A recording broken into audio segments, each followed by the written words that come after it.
नागपुर के एम्स अस्पताल पर सर्पदंश पीड़ित युवक को समय पर इलाज न देने का गंभीर आरोप लगा है। एंटीवेनम उपलब्ध होने के बावजूद 4 घंटे तक उपचार न मिलने से युवक की मौत का दावा किया गया है।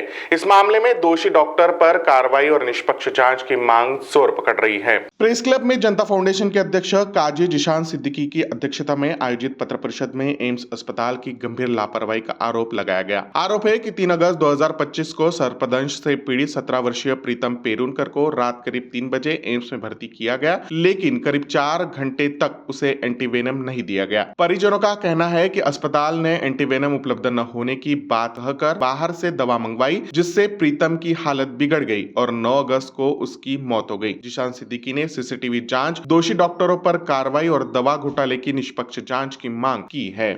जहां एक और एम्स का नाम आते ही उत्तम स्वास्थ्य सेवा मिलने का जो है गारंटी मिलती है, वही ये इस गारंटी को, इस तमगे को नागपुर का एम्स धूल में मिलाने का काम कर रहा है। ये हम नहीं कर रहे, ये कहना है सिद्दीकी जी का। जो ये क्यों कर रहे हैं ये हम जानेंगे। आपने आज पत्र परिषद ली है, प्रेस कॉन्फ्रेंस ली है, क्या उसके पीछे का कारण है? मैं जिशान सिद्दीकी, जनता फाउंडेशन प्रेसिडेंट। ये कारण ऐसा है कि प्रीतम येरुनकर नामक एक 17 वर्षीय लड़के को, जवान लड़के को अगस्त के महीने में सांप ने काट लिया था, जिसके बाद उसके पिताजी द्वारा तुरंत उसको एम्स हॉस्पिटल करीब रहने से एम्स हॉस्पिटल ले जाया गया। रात के लगभग 3:30-4 बजे प्रीतम को लेके चले गए थे, लेकिन 3:30-4 बजे से लेकर सुबह के 8 बजे तक प्रीतम को एम्स हॉस्पिटल द्वारा कोई ट्रीटमेंट नहीं दिया गया। जब एडमिट कराने 1-1.5 घंटा हो चुका था ऑलरेडी, उसके पिताजी जब देख रहे थे कि मेरा बच्चा तड़प रहा है, जब उन्होंने थोड़ी गड़बड़ की कि साहब मेरा बच्चा तड़प रहा है, उसको ट्रीटमेंट तो जल्दी दो, तो वहाँ के जो वाहियात डॉक्टर वहाँ पर उस दिन अवेलेबल था, उसका कंडक्ट ये था कि हम क्या करेंगे, हमारे पास में एंटीवेनम मौजूद नहीं है, चल जा बाहर से लेकर के आ, उसके बाद ही हम दे सकते हैं। जब फार्मेसी खुली तो लगभग 7:30 पौने 8 बजे उसके पिताजी ने बाहर से एंटीवेनम खरीद के लाए और लगभग सुबह 8 बजे उसको एंटीवेनम का डोजेज दिया गया प्रीतम को। मतलब सांप के काटने के और एडमिट करने के 4-4.5 घंटे के बाद में उसको ट्रीटमेंट दिया गया। ऑब्वियस सी बात है कि इतनी देर में पूरा का पूरा उसका पॉइजन उसके ब्लड में फैल चुका था और प्रीतम की यही कारण से हालत बहुत गंभीर हो गई और 9 अगस्त को प्रीतम की मौत हो गई। उसके कुछ समय बाद परिजन मेरे पास में आए, उन्होंने पूरा विषय मुझको बताया। जब मैंने इस मामले को उजागर किया, प्रोटेस्ट हुए, मेरी इसके अंदर में मीटिंग हुई एम्स के सुपरिटेंडेंट नागदीवे से। मेरी मांग सिर्फ उससे इतनी थी कि जिस रात की घटना है उस रात का आप 4 घंटे का सीसीटीवी फुटेज चेक कर लीजिए। उसके अंदर आपको क्लियर समझ में आ जाएगा कि पेशेंट को जब लाए थे तो क्या उसको प्रिलिमिनरी ट्रीटमेंट दिया गया था या नहीं दिया गया था, क्या उसको आपके पास से एंटीवेनम के वायल दिए गए या उसके पिताजी ने जो बाहर से लाए वो वायल दिए गए। क्योंकि बाय रूल नियम ये बोलता है कि सरकारी हॉस्पिटल्स को कंपल्शन है इनको एंटीवेनम की वायल की अच्छी स्टॉक मेंटेन करना ही है। खासकर एम्स हॉस्पिटल जो कि रूरल एरिया में आता है और रेनी सीजन जब इसको काटा था अगस्त के महीने में, बरसात के मौसम में, रूरल एरिया, बरसात का सीज़न, ये सब ऐसे कंडीशंस में एंटीवेनम की जो मात्रा अवेलेबल रखना है उसका स्टॉक की मात्रा और ज़्यादा बढ़ जाती है।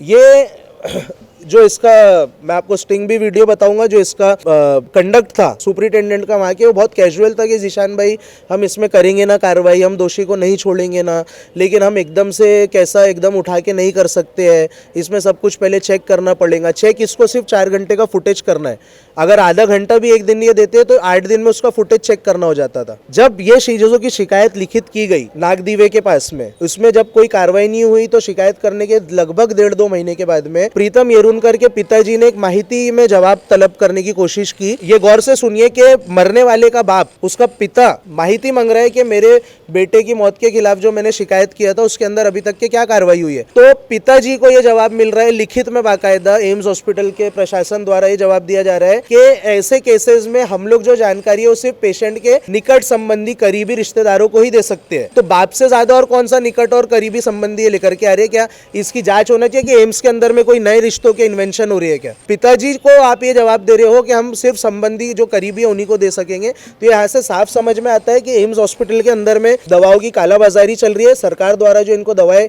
उपलब्ध करवाई जाती है वो दवाएं दबा ली जा रही है और वही दवाओं को पेशेंट के परिजनों पे दबाव डाला जाता है बाहर से खरीद के लाने। और ये सीसीटीवी फुटेज चेक नहीं करना, उसको शो नहीं करना, जो उस दिन जो डॉक्टर्स मौजूद थे उनके ऊपर कोई कार्रवाई नहीं करना, माहिती में जवाब मांगने पर इस तरीके की गुमराह करने वाले जवाब देना, इससे स्पष्ट समझ समझ में आता है कि वो डॉक्टर्स की तो गलती ही है ही, जो कि पहली रात में मौजूद थे, लेकिन कहीं ना कहीं इसके अंदर में कालाबाजारी में पूरे का पूरा प्रशासन शामिल है। एक नेशनल न्यूज चैनल ने मेरा जो आंदोलन लास्ट 2 महीना पहले हुआ था एम्स के सामने, उसके बाद में एम्स में एक मीटिंग हुई थी, डायरेक्टर ने मीटिंग लिया था, वहां पर ये जानकारी दिए थे लोगों को। मैंने इशू उठाया था कि एक कोरे चिट्ठी पर लिख लिख कर दे देते हैं और परिजनों से दवाएं बाहर से बुलाते हैं, जो कि गैर कानूनी काम है। तो एक नेशनल न्यूज चैनल ने, नेशनल न्यूज पेपर ने बाकायदे लिखा है, मेरे पास कटिंग आपको मैं देता हूं, कि यदि जनता फाउंडेशन ईशान सिद्दीकी द्वारा ये आंदोलन नहीं किया जाता तो दवाओं की इस तरीके से गैर कानूनी तरीके से पेशेंट से दबाव डाल कर बाहर से बुलाने का काम हॉस्पिटल में अभी भी चलता रहता था। तो एम्स जो इतना बड़ा नाम है, ये यहाँ पे से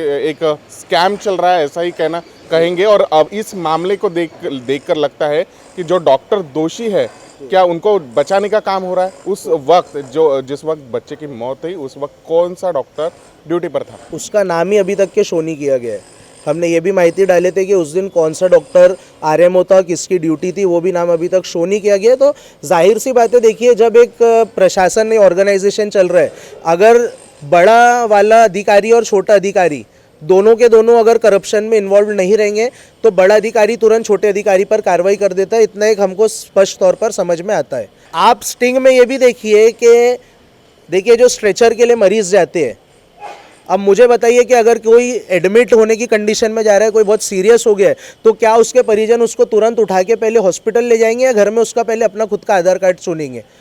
स्ट्रेचर के लिए इतना तरसाया जा रहा है एम्स हॉस्पिटल में कि जब पेशेंट जाता है, स्ट्रेचर जब लगता है, तो वहाँ का प्रशासन बोलता है कि पहले इसका आधार कार्ड शो करो। और ये मुद्दा मेरे द्वारा उठाए जाने पर मेरे को ये एक्सक्यूज़ देता है वहाँ का एमएस और डिप्टी एमएस कि ज़ीशान भाई, कई बार ऐसा हो कि लोगों ने स्ट्रेचर ही अपने घर पे चुरा के ले जा लिए। तो इनके गार्ड्स रहते हैं गेट के ऊपर में, इतना कोई आसान नहीं है कि इतना बड़ा स्ट्रेचर कोई घर पे लेकर के जाए। ये सब काला बाजारी के इनके काम चल रहे, पब्लिक हैरेसमेंट का काम चल रहा है। आपने इस मामले में मेडिकल काउंसिल को शिकायत की है या फिर कोर्ट का दरवाजा खटखटाने की क्या कार्रवाई? देखिए, हम इसके अंदर बाकायदा पूरा लीगल तौर पर जा रहे हैं। हमने पहले एमएस से शिकायत की है, उसके बाद में एम्स के डायरेक्टर से शिकायत की है। वहाँ से भी अगर कोई कार्रवाई नहीं होती है तो हम मेडिकल काउंसिल में करेंगे। और हमारा नेक्स्ट स्टेप इसके अंदर यही है कि हम माननीय हाईकोर्ट में रिट पिटीशन डालेंगे। जो भी डिपार्टमेंट में हम डाल रहे हैं केस, अगर उनके द्वारा कोई कार्रवाई नहीं की जाती है तो वो डिपार्टमेंट के हेड्स को सबको पार्टी बना करके, डिपार्टमेंट को पार्टी बना करके रिट पिटीशन हाईकोर्ट में दाखिल की जाएगी। हमको उम्मीद है कि हाईकोर्ट जब इनका रिकॉर्ड कॉल ऑफ करेगा, माननीय हाईकोर्ट इनके सीसीटीवी फुटेज जब कॉल ऑफ करेंगे, तो वहाँ पूरा दूध का दूध, पानी का पानी हो जाएगा। अगस्त 25 से न्याय की गुहार लगाई जा रही है, मगर अभी तक जो है इस मामले में कोई ठोस जांच एम्स प्रशासन की ओर से सामने नहीं आ रही है, ना ही कोई जानकारी एम्स प्रशासन दे रही है। ऐसे में जिन्होंने शिकायत की है वो कोर्ट में जाने की बात कर रहे हैं। इसमें आगे क्या कार्रवाई होती है, ये देखना खास होगा। कैमरा पर्सन विलास के साथ मैं प्रकाश शुंकलवार, महाराष्ट्र टीवी 24 नागपुर।